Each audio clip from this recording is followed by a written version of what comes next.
கோவையின் கலாச்சாரத்தை கொண்டாடும் வகையில் ஸ்ரீ கிருஷ்ணா கல்வி நிறுவனங்கள் சார்பில் கோலாகலமாக நடைபெற்றது விழாவீதி. பிரம்மாண்டமாக நடைபெற்ற கலை நிகழ்ச்சிகளை 25,000த்திற்கும் அதிகமான மக்கள் கண்டுகளித்தனர். ஸ்ரீ கிருஷ்ணா கல்வி நிறுவனங்கள் சார்பில் கோயம்புத்தூர் விழா 2024 ஒரு பகுதியாக ஞாயிறு அன்று கோவையின் கலாச்சாரத்தை கொண்டாடும் வகையிலும் 220வது கோயம்புத்தூர் தினத்தை கொண்டாடும் வகையிலும் விழா வீதி எனும் பிரம்மாண்ட கலை நிகழ்ச்சி கோவை காந்திபுரம் பேருந்து நிலையம் எதிரே கிராஸ்கட் சாலையின் முன்பகுதியில் நடைபெற்றது. இந்த நிகழ்ச்சியை தமிழக மின்சாரத்துறை அமைச்சர் திரு வி. செந்தில் பாலாஜி, ஸ்ரீ கிருஷ்ணா கல்வி நிறுவனங்களின் தலைவர் மற்றும் நிர்வாக அறக்காவலர் திருமதி எஸ். மலர்விழி, அறக்காவலர் கே. ஆதித்யா ஆகியோர் முன்னிலையில் துவக்கி வைத்தார்.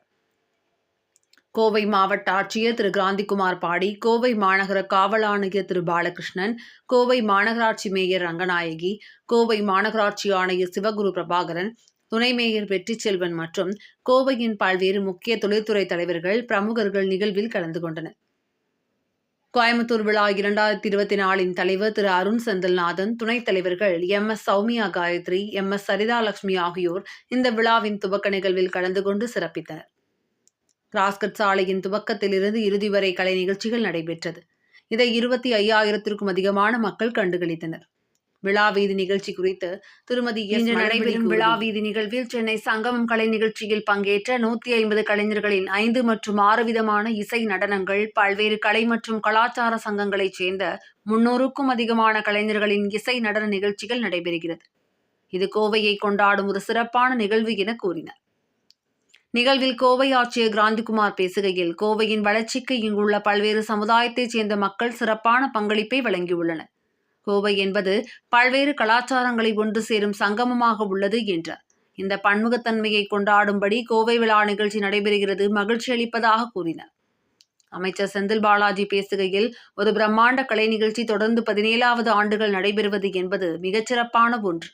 இதற்கு பின்னால் உழைக்கும் அனைவருக்கும் பாராட்டுக்களை தெரிவிப்பதாக கூறினார்.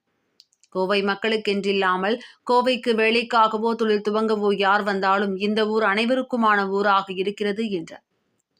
தொடர்ந்து பேசிய அவர், கோவையின் வளர்ச்சிக்காக தமிழக முதலமைச்சர் மு. க. ஸ்டாலின் நிறைய திட்டங்களை ரூபாய் 200 கோடியில் சாலை புனரமைத்தல், விளாங்குறிச்சி ஐடி பார்க், மாபெரும் பெரியார் நூலகம் மற்றும் அறிவியல் மையம், கிரிக்கெட் மைதானம், ஹாக்கி மைதானம் கொடுத்துள்ளார் என்றார். விழாவீதி நிகழ்வுக்கு கிராஸ்கட் சாலை பகுதி வியாபாரிகள் தங்களின் ஒத்துழைப்பை வழங்கினர் என்பது குறிப்பிடத்தக்கது. கோயம்புத்தூர் விழா 2024 நவம்பர் 23ஆம் தேதி முதல் டிசம்பர் 1ஆம் தேதி வரை நடைபெறுகிறது.